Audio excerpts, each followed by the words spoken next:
இதயம் wishes you a very happy new year.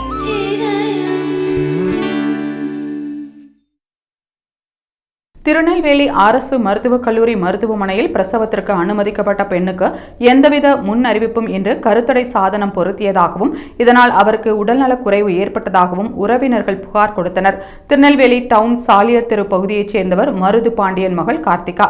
இவருக்கும் மதுரையைச் சேர்ந்த சரவணகுமார் என்பவருக்கும் திருமணம் நடந்தது.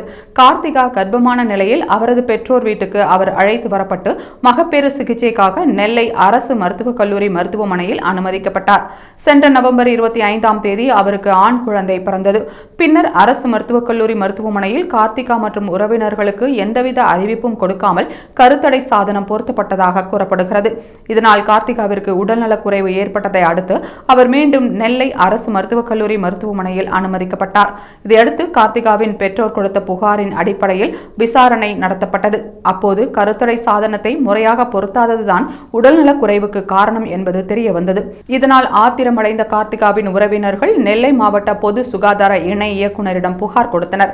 இதுகுறித்து மருத்துவமனை முதல்வர் கூறுகையில் அனைத்து தகவல்களும் சம்பந்தப்பட்ட பெண்ணிற்கு தெரிவிக்கப்பட்ட பின்னரே கருத்தடை செய்யப்பட்டது. அரசு விதிமுறைகளின்படியே கருத்தடை செய்துள்ளோம்.